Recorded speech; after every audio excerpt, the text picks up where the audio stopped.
Kawan-kawan pernah tidak mendengar istilah akhafid dururen? Bagi yang belum, akhafid dururen saya jelasin sedikit, artinya mengambil langkah yang sedikit mudorotnya. Tentu apa yang akan saya jelaskan ini bukan untuk para mamang santri, para asatidz, para kiai. Saya tak perlu menjelaskan kepada mereka. Bagi seluruh masyarakat Indonesia, akhafid dururen itu masih diberlakukan di negara kita. Pemerintah ketika membuat kebijakan itu masih menggunakan pertimbangan akhafid dururen, atau mengambil keputusan membuat kebijakan yang sedikit mudorotnya untuk menghindari mudorot yang lebih besar. Nah, saya masih percaya kepada pemerintahan kita masih menggunakan itu. Dan kita sebagai anak bangsa pun masih menggunakan akhafid dururen. Ketika misalnya pesta demokrasi, kenapa mayoritas umat Islam masih memilih ketika pesta demokrasi, padahal umat Islam tahu ini juga ya politikus gitu. Ya tahu sendirilah politikus gitu. Tapi kenapa kita tetap memilih presiden, bupati, gubernur, kades? Ya karena pertimbangannya itu tadi. Nah, kalau si ini nanti korupsinya ini 100 miliar. Kalau ini kayaknya 20 miliar, maka tetap kita memilih yang prediksinya korupsi 20 miliar. Kira-kira seperti itu. Tidak ada politikus yang berjuang mati-matian mutlak membela rakyatnya, tidak ada. Karena mereka mementingkan bokhir, mementingkan pemodal. Nah, hubungannya apa dengan PIK? Hubungannya apa ya dengan tema yang sekarang kita hadapi? Kawan-kawan yang dirahmati Allah Subhanahu wa taala. Bagaimanapun Indonesia adalah zona pertempurannya Tiongkok dengan Amerika. Indonesia ini pernah dicengkram Amerika waktu masa kekuasaannya Pak Soeharto.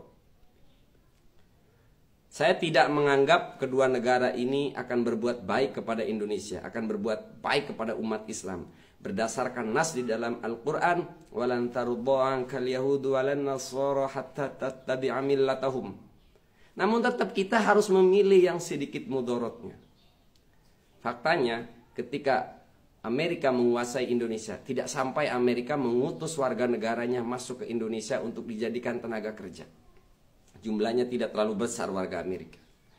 Hari ini populasi di Tiongkok itu lebih dari 1 miliar, hampir 2 miliar.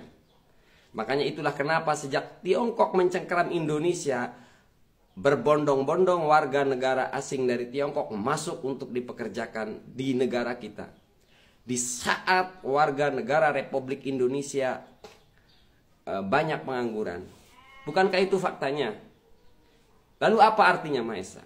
Yang ingin saya sampaikan, saya ingin mengedukasi publik, terutama juga di bagian ini mamang santri mungkin tidak terlalu menyadari bahwa kalaulah Indonesia ini akan tetap menjadi zona pertempuran antara Amerika dan Tiongkok, kawan-kawan, percayalah, Amerika tidak sejahat Tiongkok. Sama-sama jahat, tapi mudorot dan dampaknya itu lebih dahsyat Tiongkok. Zamannya Amerika berkuasa, kiai hanya didikte. Hari ini antara kiai dengan kiai disuruh perang. Ini luar biasa ini. Kejahatan Tiongkok, politik Tiongkok di negara kita ini luar biasa. Di saat kami kelaparan, di saat kami tidak berdaya karena kemiskinan, di saat yang sama negara Tiongkok memasukkan warga negaranya ke negara kita. Pembahasan inilah yang paling ditakuti pemerintahan kita yang sekarang. Gara-gara Fiti ini mungkin saya akan diawasi habis-habisan oleh intelijen. Tenang Bapak, karena Amerika tidak akan masuk ke saya. Amerika sudah punya jalurnya masing-masing, gak bakalan masuk ke saya.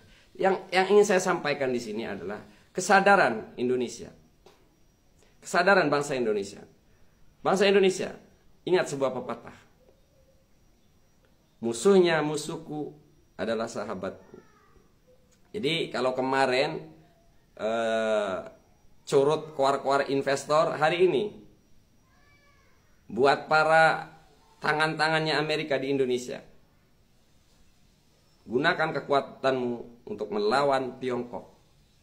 Saat ini saya berada di siapapun orangnya yang melawan Tiongkok, karena apa yang sudah dilakukan Tiongkok di negara kita ini sudah benar-benar luar biasa ini.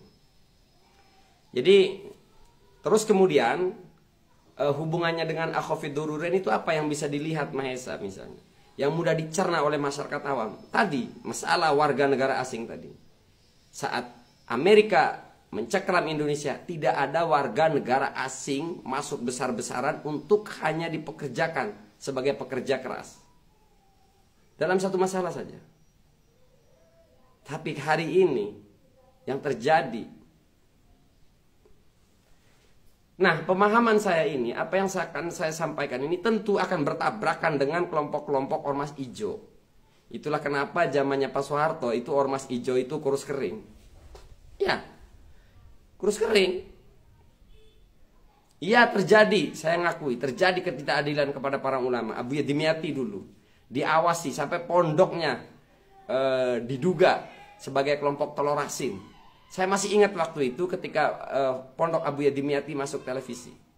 Ya, banyak ketidakadilan yang menimpa para ulama. Tapi lebih banyak hari ini. Karena hari ini kiai dengan kiai diadu domba. Antar ormas Islam diadu domba. Jauh lebih besar kemudorotannya hari ini.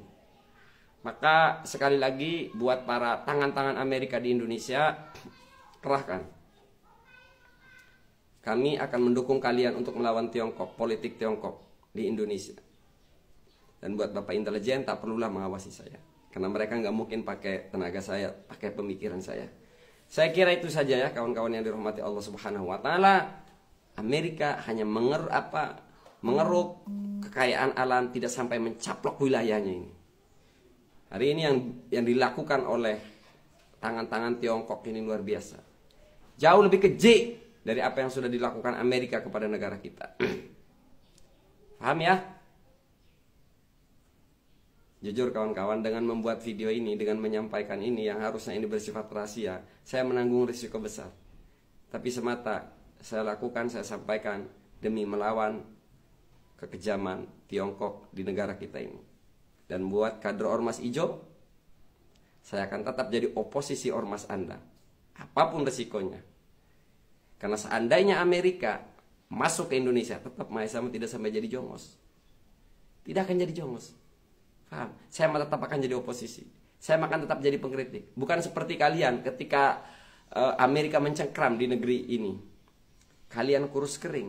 Kalian teriak, suara kalian lantang. Hari ini, saat Tiongkok berkuasa, mencengkram Republik Indonesia ini, kalian jadi jongos. Salam embrut.